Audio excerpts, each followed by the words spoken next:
Goeiedag, liewe vriende. Weet julle, hier in Matteus 24, spesifiek in die laaste gedeelte daarvan, kry ons 'n moeilike en 'n ongemaklike boodskap. Maar dis 'n boodskap van Jesus. En hier is 'n implisiete waarskuwing wat elkeen van ons direk raak. En dit is: pas op dat jy nie middeldeur gekap gaan word nie. Nou, ek weet, dit klink baie erg en ons sal dit mooi in die konteks probeer verstaan, maar dit is Jesus se boodskap. Maar voor ons daar kom ons kry net eers duidelikheid oor een belangrike saak. Weet jy is op hierdie oomblik 'n disipel van Jesus, of jy is nie. Daar bestaan net hierdie twee opsies. En as jy nie 'n disipel is van Jesus nie, as jy onseker is daaroor, is die duidelike raad wat ek vir jou kan gee, maar Jesus se eie woorde in Markus 1 vers 15, waar hy sê: die bestemde tyd is vervul en die koninkryk van God is op hande. Bekeer julle en glo die evangelie. Ja, ek wil by jou pleit, verander van gedagte, draai om, besef jy's 'n sondaar en omhels Jesus as redder en koning. Ja, jou koning wat die volle prys aan die kruis vir jou betaal het. Maar as jy wel 'n disipel is, en dis waaroor hierdie gedeelte eintlik gaan, kom die opdrag weer eens na jou om gereed te wees vir die wederkoms. Nou, ons hoor dit deesdae baie. Die vraag is net, wat beteken dit prakties? Wat beteken dit om gereed te wees vir die Here Jesus se koms? Moet ek na soveel moontlik wegraping video's kyk? Moet ek probeer uitreken wie is die anti-kris? Of presies waarvoor staan die 666? Of wat moet ek doen? En weet jy, dis juis hier in Matteus 24 en dan spesifiek ook vers 36 tot 51, waar Jesus vir ons 'n baie duidelike en belangrike antwoord gee. Nou, in die voorafgaande gedeelte, wat Jesus se profetiese rede behels, het Jesus reeds klem gelê op een groot saak. Hy gaan beslis onaangekondig kom. Niemand gaan weet wanneer hy kom nie. En hy herhaal hierdie feit weer in vers 36. Van daardie dag en uur dra niemand kennis nie, selfs nie die engele van die hemele nie, en ook nie die Seun nie, net die Vader alleen. En dan gaan Jesus voort en hy sê, met die wederkoms sal dit wees soos in die tyd van Noag. Nou, ons weet, die mense is gewaarsku deur Noag, maar hulle het met hulle normale lewe maar net gewoonweg aangegaan. Hulle het Noag se prediking verontagsaam en maar net aangegaan soos altyd. Ons lees hier so spesifiek, soos hulle immers in daardie dae voor die vloed besig was om te eet en te drink, om in die huwelik te tree en in die huwelik uit te gee, tot op die dag dat Noag die ark binne gegaan het, en hulle niks vermoed het, totdat die vloed gekom en almal mee gesleer het nie. So sal ook die koms van die Seun van die mens wees. Die Griekse woord vir eet, wat hier gebruik word, het die konnotasie van vreet of kou. Dit klink of almal maar lustig aan hulle kos gesmil en alvretend God se waarskuwings in die wind geslaan het. Ja, daar was destyds ook geen spesifieke dag en uur van die oordeel aangekondig nie. En toe dit wel gebeur het, was dit een groote ramp. Die mense het eenvoudig in hulle massas verdrink. En dis die punt wat Jesus hier wil maak. Net so sal sy koms skielik onaangekondig gebeur. En net soos Noag se vloed skeiding gebring het tussen diegene wat veilig was in die ark, wat gered is, en die wat agtergebly het in die vloed, net so sal dit weer wees met die koms van die Here Jesus. Party sal aangeneem word en ander sal agtergelaat word. So waak, pas op, daar kom 'n onherroepelike skeiding. En dan word die onverwagse, onaangekondigde en skielike aard van Jesus se koms verder deur nog 'n beeld onderstreep. Deur die beeld van die onverwagse koms van 'n inbreker. Jesus sê, bly daarom waaksaam, omdat julle nie weet op watter dag julle Here kom nie. Dit moet julle weet. As die huiseienaar geweet het tydens watter nagwaak die dief kom, sou hy gewaak het en nie by sy huis laat inbreek het nie. Daarom moet julle gereed wees, want die Seun van die mens kom op 'n tyd wanneer julle dit nie verwag nie. Weereens, wanneer julle dit nie verwag nie. Nou, hierdie beeld van die inbreker is iets wat ons natuurlik aanspreek, want dit is eintlik iets wat ons mos nou almal ken. Inbrekers of veedieme kom nooit as jy hulle verwag nie. Hulle kom nooit wanneer jy vir hulle gereed is nie, soos byvoorbeeld om hulle voor te lê nie. Hulle kom altyd op 'n ander tyd. So, die enigste oplossing is om permanente maatreëls te tref en nooit jou waaksaamheid te verslap nie.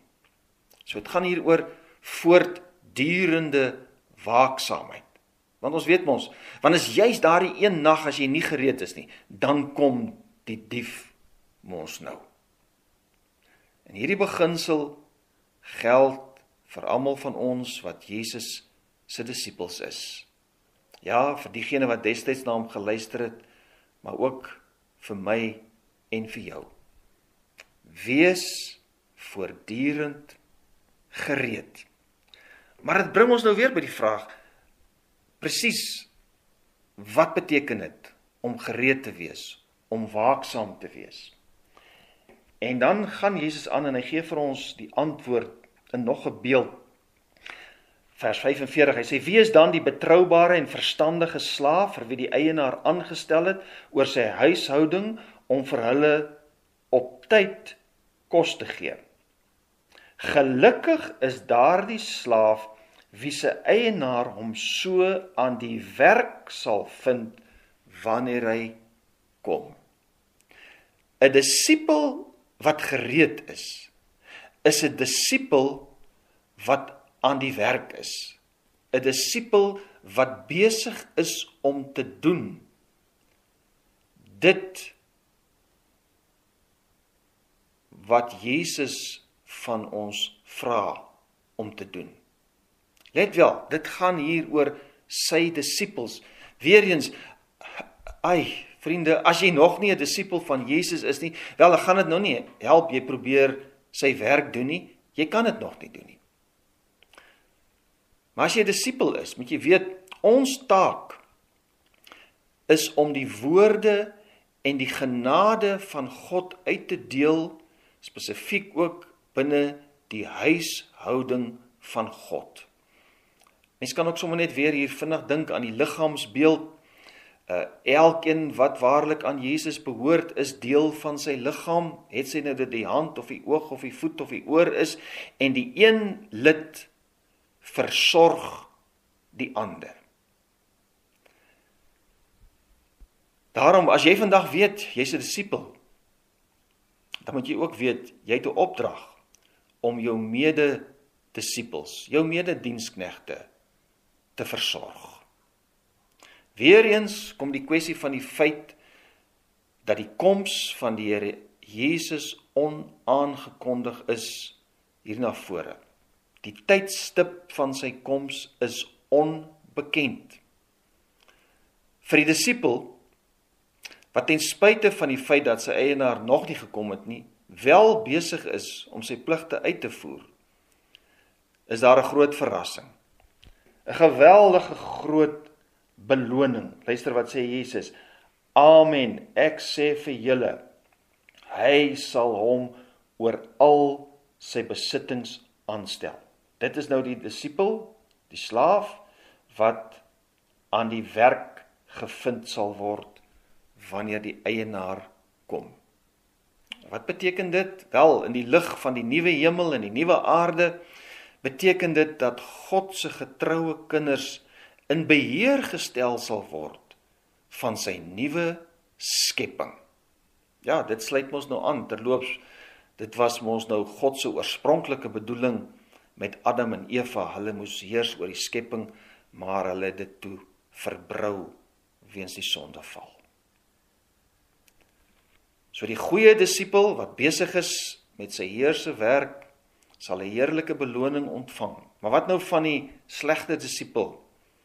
Wel, die slegte disipel is die kansvatter, die misbruiker van genade. Dis hy wat reken, ag, wat my Heer talm om te kom, hy kom dan nou nie, miskien kom hy glad nie, so ek gaan nou nie sy opdragte ernstig opvat nie. So wat ons hier sien is dat die uitstel van die wederkoms beïnvloed sy gedrag. En wat doen hy dan? Hy begin sy medeslawe slaan en hy eet en drink saam met die dronkes. Ons sien dat hierdie ontroue disipel sy gedrag 2 kenmerke vertoon. Hy begin sy medeslawe, bedoelende sy mededisipels, mishandel. Hy raak afknouerig en foutsoekerig. In plaas van versorging is daar nou heersigtigheid en die soeke na eie belang. Maar sy ontrouheid gaan dan nou nog verder. Hy haak nou sommer heeltemal uit en hy versorg net homself, hy leef vir homself, hy soek net sy eie plesier. Eet en drink saam met die dronkes.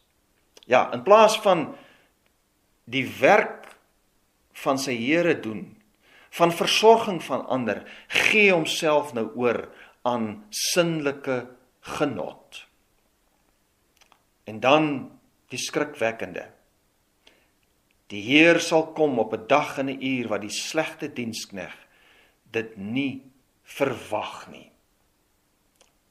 Ja, die eienaar sal kom op 'n dag wat hy nie verwag nie en op 'n uur wat hy nie weet nie. Weereens, hierdie deurlopende tema, Jesus kom onverwags en onaangekondig.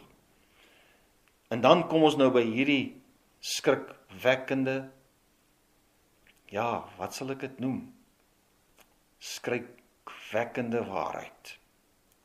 Hierdie disipels, hierdie ontroue disipels, gaan nou vreeslik gestraf word. Vers 51.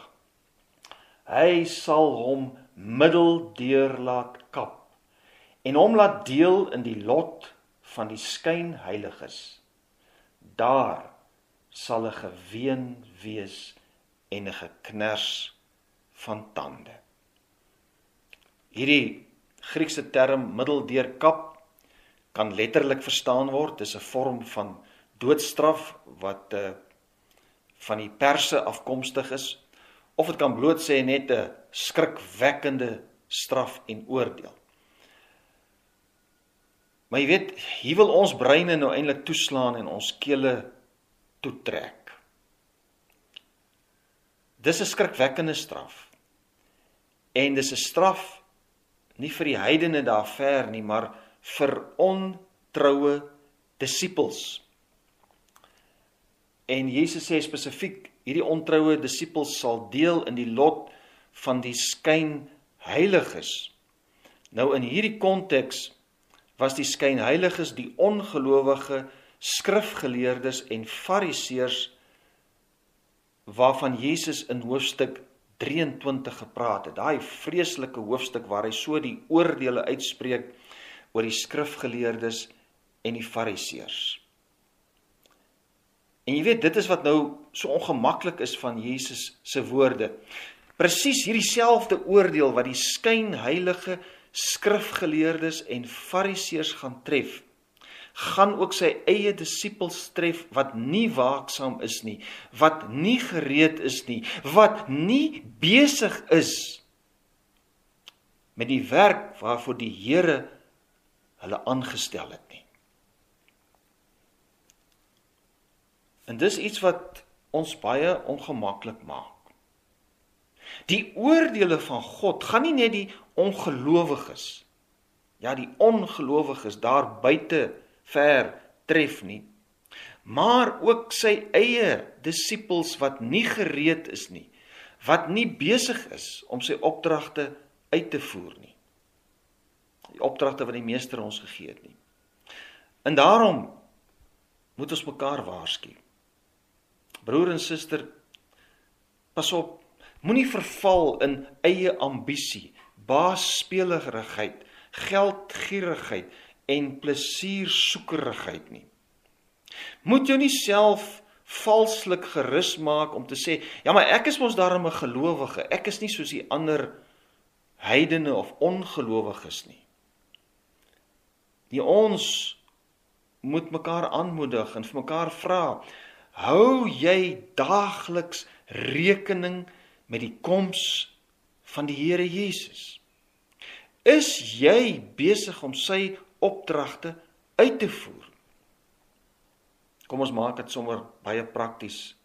Vir die paas wil ek vra, pa, hou jy gereeld vir jou kinders huisgodsdiens? Dis tog die gemeente in die kleine. Dis die eerste disippels wat versorg moet word, wat hulle rantsoen, hulle kos daagliks moet kry. Ja, geliefde medebroer en suster, is ek en jy besig met die werk wat die Here Jesus ons in die gesin, die gemeente en die gemeenskap gegee het? Of leef ons net tot ons eie voordeel en ons eie genot, en terwyl ons dan sommer ook in die proses op ander trap? Miskien is daar iemand wat nou beswaar gaan maak, en ek sal dit verstaan, wat sê maar, word ons dan nou hier met vrees gemotiveer? Word ons nou hier gedreig dat ons in vrees gehoorsaam moet raak? Nee, ons wat die evangelie ken, weet mos dit gaan oor iets baie dieper. Dit gaan juis oor insig in die liefde van Jesus wat vir ons, vir my en vir jou, wat sy disippels is, gesterf het. En Paulus vat dit baie mooi saam. Hy sê die liefde van Christus dryf ons, of dring ons, omdat ons tot die insig gekom het, dat indien een vir almal gesterf het, dit is deur Jesus natuurlik, almal dan gesterf het. En hy het terwille van almal gesterf, sodat die wat leef, dis nou ek en jy, nie meer vir hulle self sal leef nie, maar vir hom wat terwille van hulle gesterf het en opgewek is. Ja, ons diepste motivering bly die liefde wat Jesus aan ons bewys het. En juist daarom sal ons nie meer vir onsself leef nie, maar ook ander versorg, soos hy vir ons die opdrag gegee het. As ek werklik die evangelie feite van Jesus se kruis en opstanding glo, gaan dit 'n verskil maak in my lewe, in my liefde tot God, maar ook my liefde vir my naaste, spesifiek dan vir my mededisippels, hulle vir wie ek moet help versorg. Mag die Here ons genadig wees om gedurig gereed te wees, want Jesus kom onverwags.